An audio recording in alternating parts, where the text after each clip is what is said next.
So if anyone has questions, I'm going to repeat them just so the rest of the crowd can hear. I see you. Is the totem off at the front door, or is there a fourth window? Excellent question. He asked where the totem's going to be and if it's near the front door. It's actually the opposite. It will be at the far end. And I'm sorry I don't have like a bird's eye plan of this. I'll go back to the totem, but it will not have stained glass. There will only be 3 stained glass windows. So there's one curved end, which we kind of refer to as an apse. If it were a church, just it would be the apse. So there will be no. Sorry, let's go back to this. So you're seeing the building, the front door. If you walk through the front door, there's stained glass. There's stained glass here. There's stained glass, on the east side. There's stained glass on the west side, and then in the very far other end is where the rounded like this. Yes, rounded. Yes, a rounded end, and there will be no windows there, and so it's a more intimate space just for the totem. Oh yeah, is it up right now? Do we have?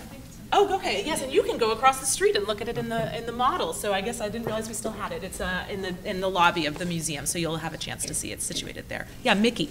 Carter, I know you have a very close relationship with Ellsworth. Oh, I know where this is going. Oh, yes. And he designed a piece of art for you specifically. Would you share with the audience? Be so sure, I'd be happy to. As to share this with the audience. He designed it. I think it would really excite them. So in 2010, I believe it was, I asked him to design a tattoo, not thinking necessarily he would say yes, but he did say yes. So I wanted it to be on my right forearm. I Xeroxed my right forearm on one of his photocopy machines so we'd have a one-to-one thing to work with, and he made a collage. Eventually, it took about 6 months, and then I had it executed on my own.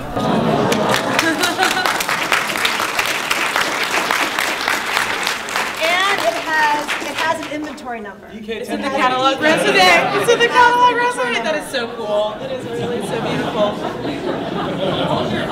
Yes, I'll hold it. It's beautiful, isn't it? Yes. It's tattoo, green, red, black, blue. Okay, you have to hold it up one more time. We're just humiliating you right now. No. Yeah. It's a collection, private collection. Private collection. Not available. That's true. Do you have anything else up your sleeve? It's not available for loan. Teresa. Yeah, I wanted to ask, so in this rendering, it looks as though there's some sort of artificial illumination inside the building. Mm-hmm. Is Ellsworth designing that as well? Will there be light inside the building, or will light only pierce the building from the outside? It's very funny that you asked this question while sitting next to Rick Archer, who's helping navigate the exact question. You're sitting next to the right person.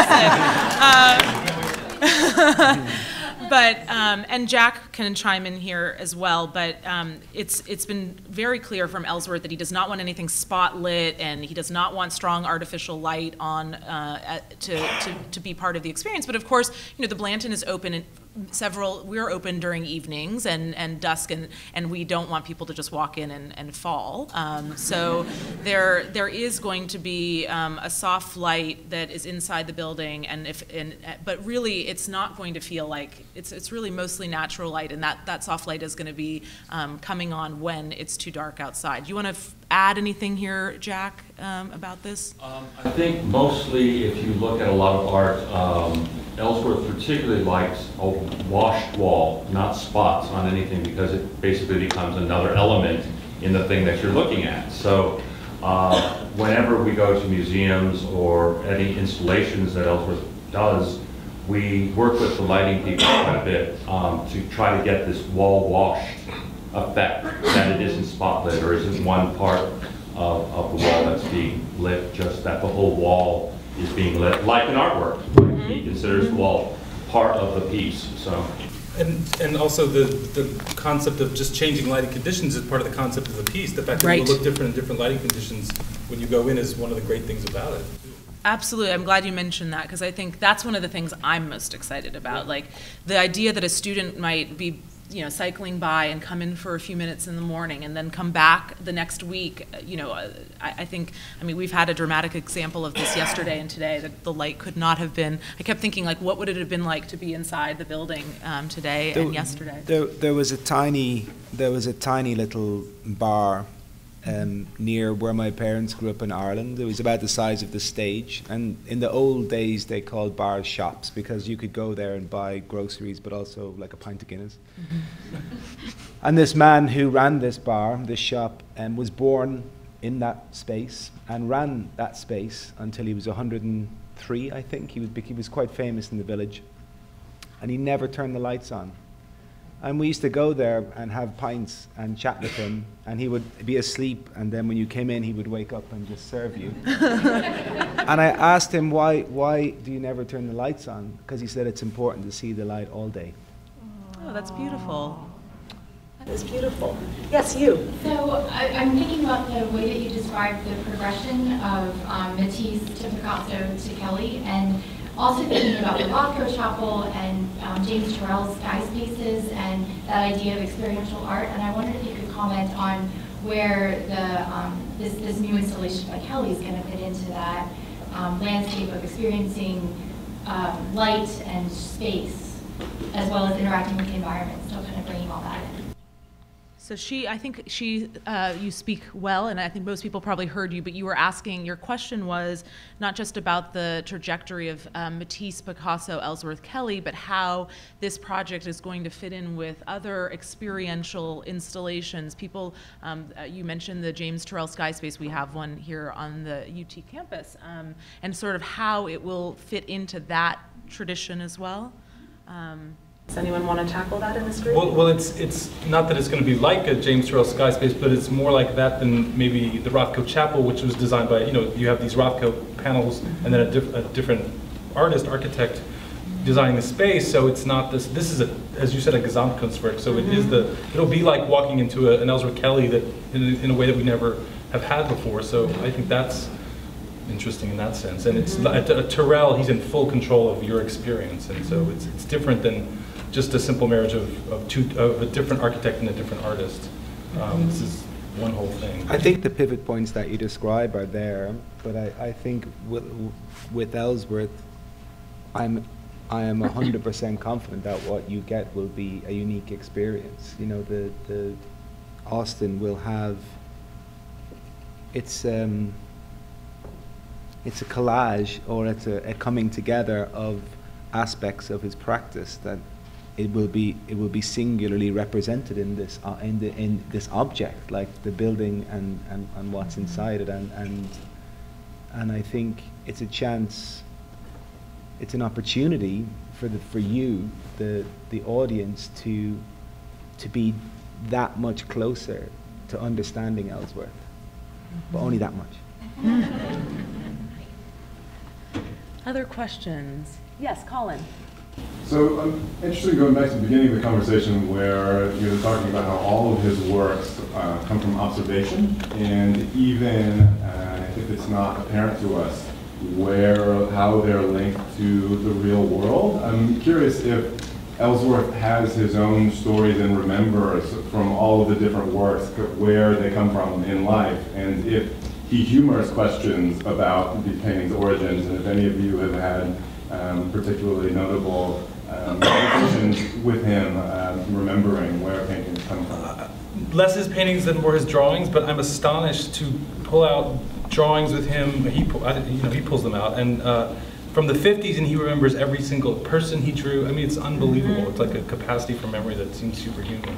So, you know, I think the answer is yes, he does know. I haven't talked to him about specific abstract paintings so much. Maybe other people have. Yeah, I mean, he's been always willing to talk about it, but sometimes he might say, but don't talk about it. So it's a bit, so I think that the sources are really important, because I think it's crucial for us to understand that his abstraction comes from the observation of the real world. And so the way I view his paintings is that he gets rid of the recognizing of a recognizable object, but instead he turns that recognition into how we, like you were saying, how we perceive the shape and hue of that observation.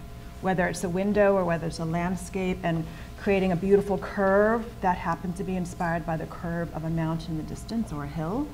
And so while the sources are important, and I sometimes like to go and talk about them here and there, it's not always as useful to talk about every single one, because I think more importantly is to understand how he transforms what he sees and takes it to the next Can I just step. say something in reference to the two images that you have up there right now? One was the painting is from 1955. Ellsworth moved upstate in 1970. The photograph, which is Ellsworth has taken in 1974. A lot of people that see Ellsworth's photographs say, "Oh, I understand it now. It's a photo abstraction." Right.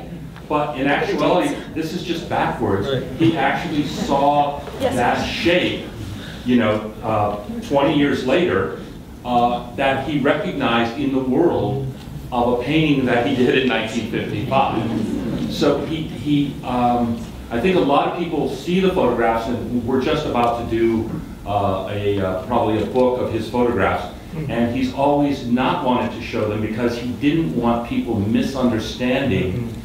He wanted them to see how he sees the world. And it does, this is a perfect example. I mean, it's great to be able to see that he actually saw that roof in the real world as he's driving along the Taconic. He probably got a ticket for taking that picture. Right, that this is not a game. There's not a look at the painting and figure out what it is. You can't do that. We would all It's fail. not a source. His photographs are not a source exactly. for me. And in that case, yes, it's from 20 years later. But He wants to capture that glimpse of what inspired him about that particular shape or color and that combination. And I think for most of us, we don't think of abstraction as being that relationship between abstraction and the observed is not obvious, and it's embedded in all of his works, but not in a way that one has an aha moment. But if we have time to answer his question, maybe we could quickly talk about Atlantic, or do we not have time? Just to give people some sense of how he made this work. Yeah. So the story that has been written about and that he told me in person was that he was in a bus at night and he was reading a paperback book. He was a voracious reader in France and in New York. And he saw how the light streaming through the bus window was casting all these unique shadows on his paperback book. So he quickly drew, in a kind of surrealist way, an automatic drawing of the cast shadows, the light and dark, in his paperback book. Then he went back to his studio, I don't know, right after or sometime soon after, and he took out a dummy book that he had been given to an architecture book that had no text. And then he replicated those patterns and created a whole series of black and white gouaches from that. And then there, exactly, thank you. And so he deemed that one and then one other, or maybe even two others, as successful. So when he calls it Atlantic, inspired by his New York years, you think, oh, those are waves of the Atlantic. Right. It's not it at all. Right. This is actually the cast shadow, and that he used the divide of the book, The gutter. as the gutter, thank you, as the structure of the two dual paneled works. Although I asked him about the title once, and he did say, "Oh, it is kind of wavy." So. Do we always trust our artists? Yes and no? I think we have time for one or two more questions. Yes, Claude in the back. To get back to the frame. Yes. And the no frame, it goes back to, as far as I know, to existentialist philosophy, where the idea is that there's no beginning and ending in nature. The idea before that was there's a beginning, a climax, and an ending. And that's contained in the frame in our usual composition. But because there's no ending, Pollock and those guys went beyond the frame into space, outside. And they did not frame their work. I'm going to do a terrible job trying to paraphrase that, but you were talking about the nature of the frame really connected to existentialism and when the idea of the beginning and ending of nature. But I think we could actually, I think the frame, we're art historical geeks up here, so we could all have just a panel, I think, on the frame because it is actually incredibly fascinating. But it perhaps could be summarized by a famous detraction against Pollock where they said, oh, there's no beginning and end to these paintings. And he said, that's great, that's the point. A gentleman behind you had yes, you had a question. I just am wondering about the specific relationship between chapel and religion.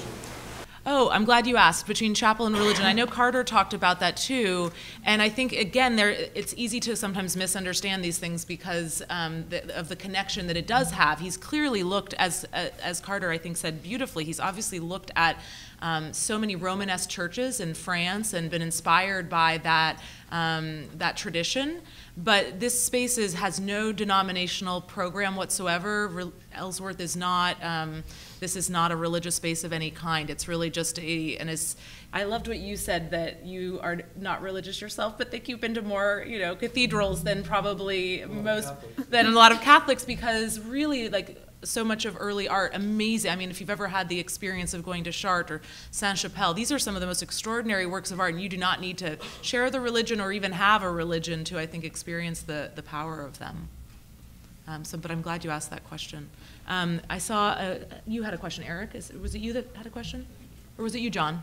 Well, I was interested in what Richard Schiff might say about having studied the New York drawings.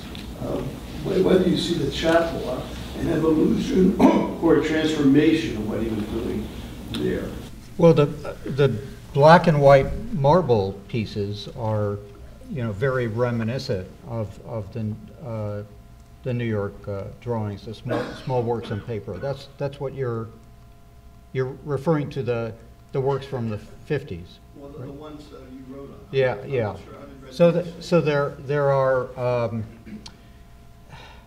Ellsworth did a lot of work in collage, cut pieces of paper, a lot of it very small scale.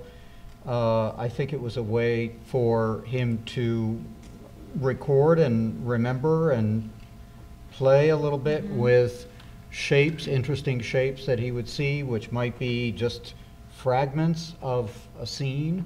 And one of the images, you had an image of a page from Tablet, yes, which has some of these things that are analogous, and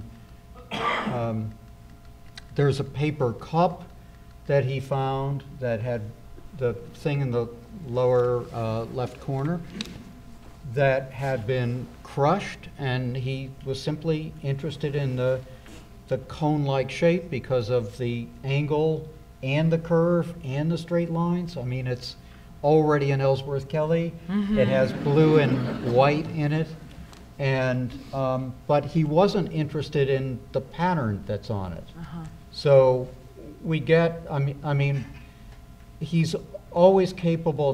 It's like his large canvas painting, which is called Lake, which is the outline of a reservoir, but you would never know that unless you were at the site and you saw you figured out the perspective and how it was framed by a tree. So in Austin, what we come down to are these very basic shapes but now on a still intimate but also grand scale, because you can walk into it and you get to experience the effect of an early collage, but in 3 dimensions, with light, with color, with a relation to human scale, and everything added in. It becomes truly architectural, which maybe fulfills this early dream that he had of moving art, or the painter's art, into architectural space.